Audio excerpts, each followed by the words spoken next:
नमस्ते जी, खैरियत? हाँ, एक वीडियो बना रहा हूँ, देखो फ़िलीपींस जा रहे बोले तो ये वीडियो तुम्हारे लिए बहुत कंपल्सरी रहता। इसमें कैसा है फ़िलीपींस बोले तो ईस्ट एशिया में रहता देखो वो देश और तुमको वहाँ जाने का बोले तो क्या-क्या रहता, सब दिखाता हूँ इसमें। तो देखो ये मुंबई से अगर जा रहे बोले तो मुंबई का एयरपोर्ट है, फ़िलीपींस में ये मनीला का एयरपोर्ट है। फ़ोटो में चिपकाया। अभी तुमको क्या-क्या होना बोले तो ये 7 चीज़ें अपन कवर करेंगे इसमें। तो पहले रहता देखो वीज़ा रिक्वायरमेंट। उसका बाद मैं दिखाता हूँ तुमको वहाँ पे कैसे पहुँचने का। इंडिया से जा रहे बोले तो कौन से एयरपोर्ट से जाना, कैसा जाना सब रहता। वहाँ पे गए बोले तो अपना पैसा नहीं चलता, उधर गांधी नहीं चलता। वहाँ पे उनका देश का अलग करेंसी रहता। तो कौन-सा पैसा लेके जाना, कितना लेके जाना वो सब मैं इसमें कवर करता हूँ। ट्रांसपोर्टेशन बोले तो वहाँ पे जाके अपना जैसा ओला, उबर है वो नहीं चलता वहाँ पे अलग सिस्टम है। वो सब अपन यहाँ पे बताएँगे। अपना खाना वहाँ पे मिलना बोले तो वहाँ पे इंडियन रेस्टोरेंट रहते, वो सब चीज़ें सब जानकारी यहाँ पे मिलेंगी। मोबाइल कनेक्टिविटी वहाँ पे अंबानी नहीं चलता, एयरटेल नहीं चलता, वहाँ पे अपना नेटवर्क लेके जाना पड़ता। वहाँ पे अलग सिम खरीदे बोले तो अच्छा रहता। वो सब मैं बताता हूँ और क्या लेके जाने का, क्या नहीं लेके जाने का बोले तो वो सब बताता हूँ। तो वीडियो को एंड तक अगर देखेंगे तो ये सारी चीज़ें पता चल जाएँगी। तो चलिए पहले स्लाइड में अपन देखेंगे अभी कि यहाँ पे जाने के पहले क्या-क्या रहता। पहले बोले तो पासपोर्ट होना, बिना पासपोर्ट के तुम नहीं जा सकते, ये तो तुमको सब मालूम रहेगा। दूसरी चीज़ बोले तो वीज़ा रहता। अब वीज़ा बोले तो क्या है तुम अभी मोदी साहब क्या कर रहे हैं वहाँ पे फिलीपींस के साथ जो रिलेशन बनाए हैं, उससे उन्हें क्या बोल रहे हैं तुम डायरेक्ट आओ तुमको वीज़ा बना के दे देंगे। ऐसा अभी सिस्टम चल रहा। फिर भी जाने के पहले एक बार वीज़ा ऑफिस जो रहता है उनका फिलीपींस का, वहाँ पे एक बार पूछ लो। यूएस का वीज़ा है बोले तो B1 B2 या जो भी है, तुमको कोई प्रॉब्लम नहीं आता। 14 दिन तक तुम वहाँ पे आराम से जाके आ सकते, बोल सकते कि मैं टूरिज़्म पे जा रहा हूँ, टूरिज़्म के लिए आ रहा हूँ और 14 दिन तक तुमको वीज़ा मिल जाता वहाँ जाने के बाद। ट्रैवल इंश्योरेंस एक मैंडेटरी चीज़ रहती, वो निकाले बोले तो अच्छा रहता और वो बहुत कंपल्सरी भी रहता। तो ट्रैवल इंश्योरेंस आपको लगभग 200-250 रुपये में या 300 रुपये तक मिल जाता। ये तुम अगर ऑनलाइन चेक करे बोले तो तुमको सारे ऑप्शन मिल जाते। ई ट्रैवल रजिस्ट्रेशन एक फिलीपींस गवर्नमेंट का वेबसाइट है।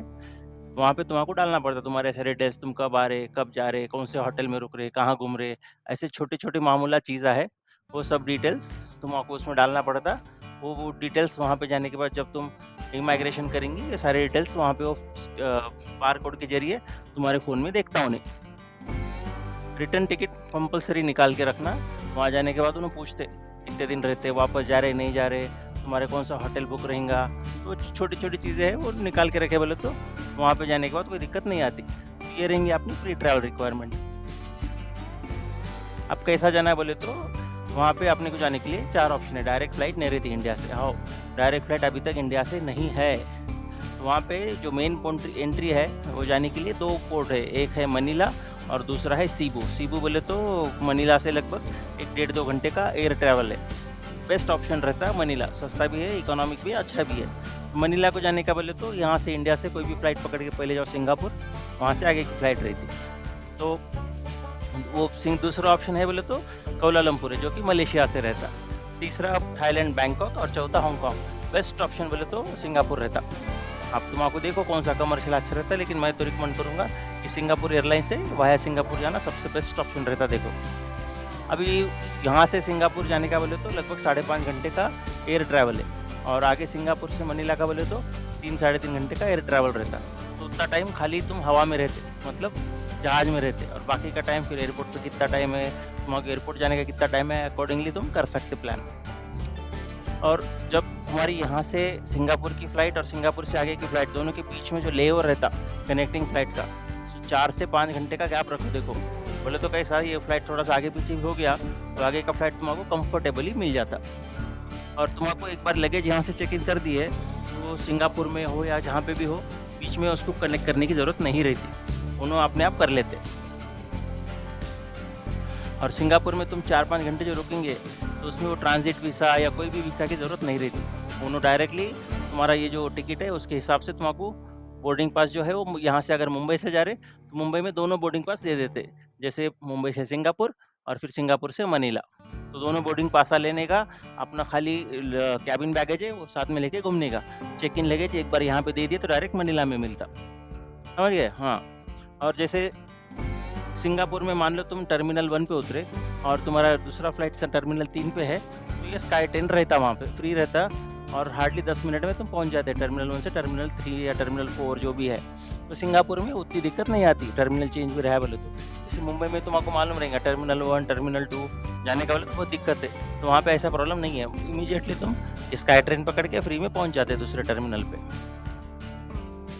अभी पैसा वहाँ पे कौन-सा रहता, तो वहाँ पे चलता पेसो, जैसे अपन रुपया बोलते, तो वहाँ पे बोलते पेसो।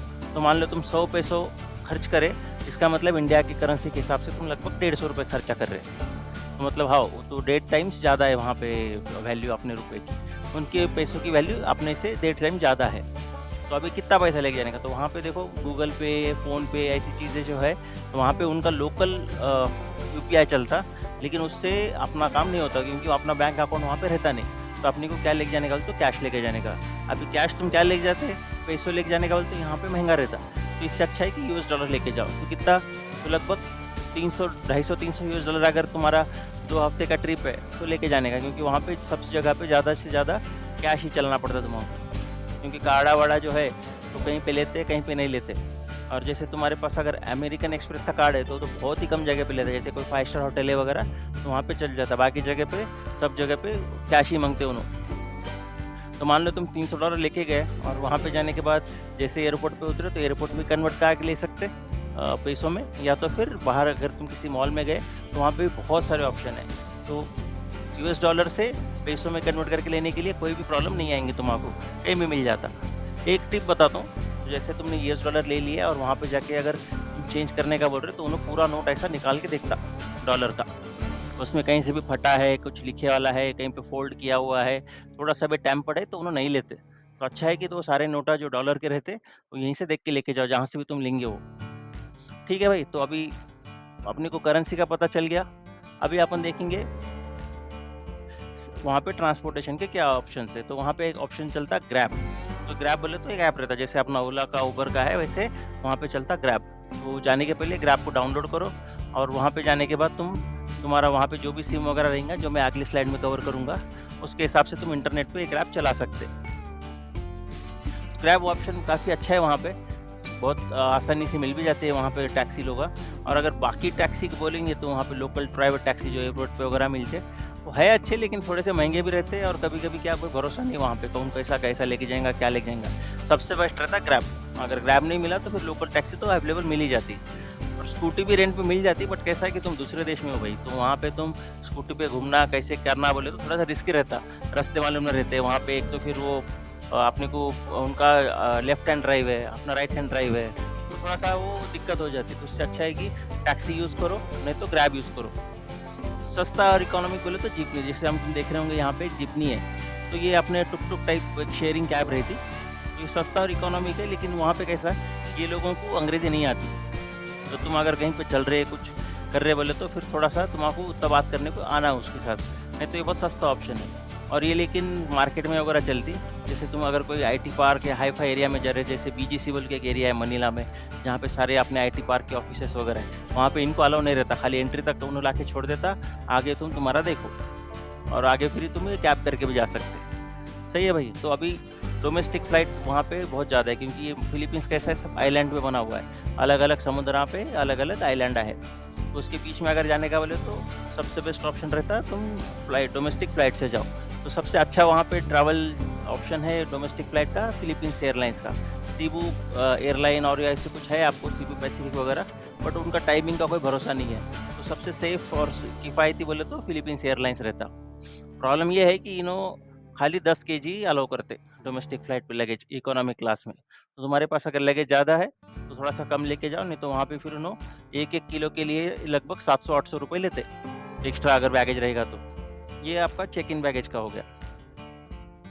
अब फ़ोन का कैसा रहता है बोले तो, तुम यहाँ से जाने के बाद, यहाँ से जैसे मान लो तुम्हारे पास जियो है, एयरटेल है, वोडाफ़ोन या जो भी है, तो यहाँ से तुम रोमिंग एक्टिवेट करके जा सकते। वो अगर महँगा रहेगा, तो वहाँ जाने के बाद सस्ते ऑप्शंस मिल जाते। तो वहाँ जैसे तुम एयरपोर्ट पे उतरते, बाहर ही स्टॉल लगे वाले रहते। तो वहाँ पे खाली उनको पासपोर्ट दिखाने का तुम्हारे पास 3 ऑप्शन रहते, ग्लोब हो गया, या तो स्मार्ट हो गया, या तो डीटो हो गया। तो सबसे बेस्ट ऑप्शन रहता है लगभग ग्लोब का। उनका कवरेज वगैरह अच्छा है, कनेक्टिविटी भी अच्छा चलता। तो लगभग 600 रुपए में तुमको 2 वीक का प्लान मिल जाता वहाँ पे। थोड़ा-सा बार्गेन करना पड़ता है, अच्छे प्लान दिखा वगैरह।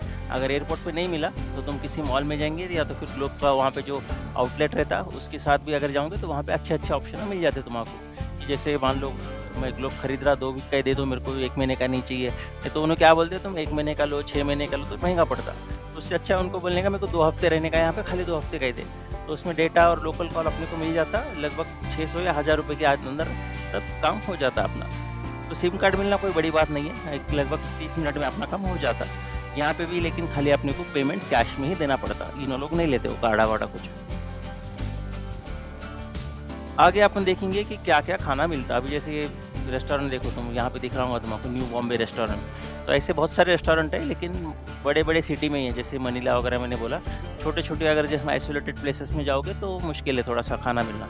और इंडियन खाना सिर्फ़ और सिर्फ़ इंडियन रेस्टोरेंट में ही मिलता। बाकी हर जगह पे उनका वो मेन फूड रहता है बोले तो पोर्क या फिश, जो कि नॉन वेजिटेरियन है। तो हमारे अगर वेजिटेरियन भाई साहब कोई जाने वाले हैं यहाँ पे, तो फिर सबसे बेस्ट ऑप्शन है तुम यहाँ से कैरी करो अपना पैक फूड। जैसे कोई थेपला हो गया या तो फिर कोई रेडी टू ईट पैकेट। चाय के लिए अगर देखोगे तो चाय मिलना बहुत मुश्किल है इंडियन टाइप का। तो बेस्ट है आपका एक इंस्टेंट टी प्रीमिक्स यहाँ से साथ में कैरी करके लेके जा सकते हैं। ये आपको वहाँ पे आपके होटल में जो भी केटल-वेटल रहेगा उसमें गर्म पानी बना के आप कर सकते हैं। तो मैं तो हमेशा जब भी गया हूँ अपना राइस का एक कुकर भी लेके जाता हूँ साथ में, जो राइस केटल रहता और ये रेडी टू ईट आइटम रहता, तो होटल में बना के भी खा सकते हैं। क्योंकि मैं वेजिटेरियन हूँ तो ये सब वहाँ पे मिलना थोड़ा-सा मुश्किल हो जाता। लेकिन इंडियन रेस्टोरेंट में आपको सारे इंडियन आइटम्स मिल जाते हैं। अगर तुम्हारे आस-पास इंडियन रेस्टोरेंट है तो फिर कोई प्रॉब्लम नहीं आता। वहाँ पे चाय भी मिलती थोड़ी-सी अलग टाइप की और खाना भी मिल जाता है इंडियन टाइप का। अब ये स्मॉल इसमें देख लेते हैं कि क्या-क्या लेके जाने का। यूएस डॉलर जैसे मैंने बनाया कि 230 से 300 यूएस डॉलर आप कैरी कर लो। Ready to eat food item, tea premix, कुछ थेपला, कप नूडल्स वगैरह रहेंगे तो अच्छा रहता। स्मॉल इट्स को लेके जाओ, फरसान या कुछ चिवड़ा-विवड़ा टाइप। अगर वहाँ पे आप देखोगे तो वहाँ पे अगर फरसान का भी पैकेट देखोगे आप, जैसे कोई मिक्सचर वगैरह ले लिया, जैसे अपने यहाँ पे हल्दीराम वगैरह मिलता, वहाँ पे भी रहते लेकिन सब इसमें नॉन-वेज पक्का रहता। वहाँ पे आप ब्लाइंडली नहीं खा सकते कि मेरे को इसका पैकेट मिल गया है फरसान का, उसमें कुछ चिवड़ा टाइप कुछ आइटम है, लेकिन उसमें 100% नॉन-वेज रहता ही रहता।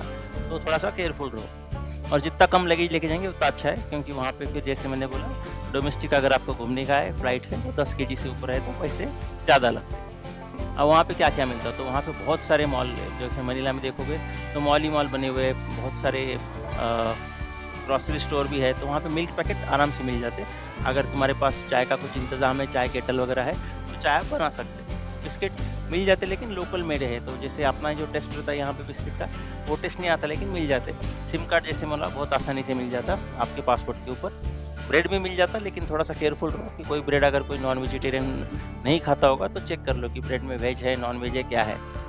फ्रूट्स, एप्पल, बनाना बहुत आसानी से मिल जाता और कुछ इंडियन ग्रोसरी शॉप भी है वहाँ पे, बहुत कम जगह पे। वहाँ पे आपको जो भी चाहिए सब मिल जाता, थोड़ा-सा महँगा रहता लेकिन मिल जाता। तो ठीक है भाई, अगर आप जा रहे हो फिलीपींस, अगर आप और भी कुछ क्वेश्चन है आपके पास तो मेरे को कमेंट में ज़रूर भेजना। मैं आपका एक सारे क्वेश्चंस यहाँ पे आंसर करूँगा। एंड और यहाँ पे have a safe flight, have a safe journey. Thank you so much. जय हिंद, बाय बाय।